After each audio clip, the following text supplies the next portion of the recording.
आप सभी का मेरे चैनल कहीं अनकहीं में स्वागत है। मैं आज आप सभी को नेहा की कहानी सुनाने जा रही हूँ, जो कि एक जर्नलिस्ट है। वह अपने 3-4 लोगों की टीम के साथ एक छोटे से शहर में न्यूज़ कवर कर रही थी। तभी उसे पता चलता है कि पास में एक गांव है।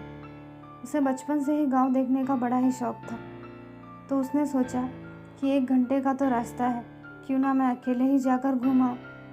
तभी उसी दिन दोपहर को वह लंच करके गांव के लिए निकल जाती है और एक बस में सफ़र करने के बाद जब वह गांव पहुंचती है तब उसे बहुत ही अच्छा फील हो रहा होता है कि फाइनली वो गांव आ चुकी है। लेकिन कुछ दूर चलने के बाद उसे पता चलता है कि वह गांव थोड़ा अजीब है। उसे एक अजीब सी फीलिंग होती है। फिर भी वह आगे बढ़ती चली जाती है। वहाँ छोटे छोटे घर होते हैं, कुछ कुएं भी उसे दिखते हैं। वह आगे बढ़ती हुई फ़ोटोज़ क्लिक कर रही होती है। तभी उसे एक घर दिखता है जहाँ पर उसे एक औरत दिखती है जो उसे स्माइल करते हुए अपने घर पर बुलाती है।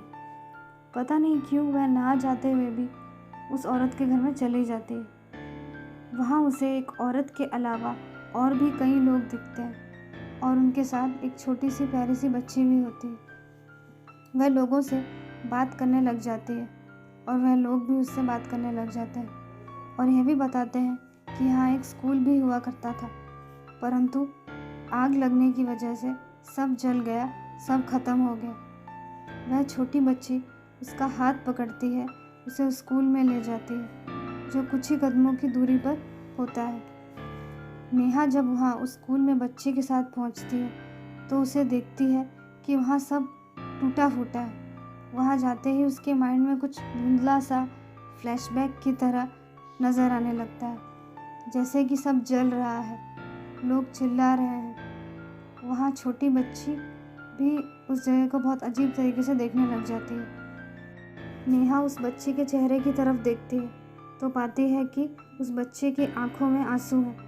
नेहा उसके आंसुओं को पोंछती है और उसे कहती है कि मत रो, सब ठीक हो जाएगा। अब वह दोनों वापस उसी घर में लौट आते हैं। अब वह औरत जिसने उन्हें उस घर में बुलाया था वह उसे पानी के लिए पूछती है, पर नेहा यह कह के मना कर देती है कि उसके पास ऑलरेडी पानी का बोतल है। तभी नेहा को एक ऑटो रिक्शा कच्ची सड़क से जाते हुए दिखती है, तो वह उसे रोकने के लिए उस कमरे से बाहर आ जाती है और हाथ दिखाकर रुकने का इशारा करती है। ऑटो रिक्शा वाला काफ़ी आश्चर्य से नेहा की तरफ देखता है और रुकता है और कहता है कि तुरंत आओ और ऑटो रिक्शा में बैठ जाओ।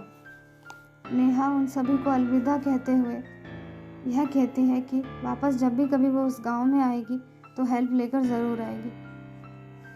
नेहा ऑटो में बैठ जाती है। तभी ऑटो वाला ऑटो चलाते हुए पसीना पोंछता है और कहता है कि आप जिस घर में थी वहाँ से आपने कुछ खाया पिया तो नहीं?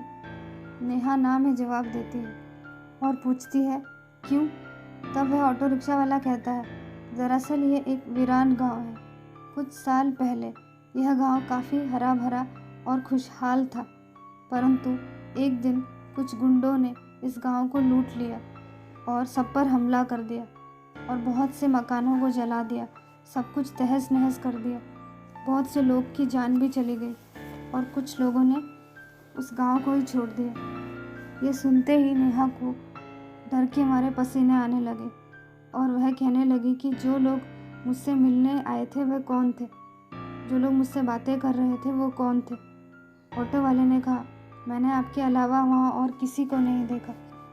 आपने ज़रूर उन लोगों की आत्मा से बात की होगी, और अगर आप वहाँ कुछ खा लेती या पी लेती तो आप भी इसी गांव में हमेशा के लिए कैद हो जाती। इतना कहते ही वह ऑटो वाला नेहा को ऑटो से उतरने के लिए कहता है और बोलता है कि आप इस गांव की सीमा से अब बाहर आ चुकी हैं। पर नेहा उसे थैंक्स कहते हुए ये पूछती है कि तुम्हें इस गांव के बारे में इतना कैसे पता? ऑटो वाला कहता है कि मैं भी उन बदकिस्मतों में से एक हूँ जिसने इस गांव से गुजरते वक्त यहाँ के एक घर से पानी पी लिया था। इतना कहते ही वह ऑटो वाला वहाँ से गायब हो जाता है। पर नेहा हिम्मत जुटाती है और उस गांव को छोड़ते हुए एक बस पकड़कर अपने टीम मेंबर्स के पास रात के करीब 8 बजे पहुंच जाती है। वहाँ जाकर वह सभी को अपनी बात बताती है, यहाँ तक कि फ़ोटोज़ भी दिखाती है जिसमें टूटे फूटे मकानों के अलावा और कुछ नहीं होता। नेहा की तबीयत 2 दिनों तक खराब रहती है, परंतु लोगों के कहने पर वह एक मंदिर जाती है और मंदिर से वापस आने के बाद उसकी तबीयत पूरी तरीके से ठीक हो जाती है।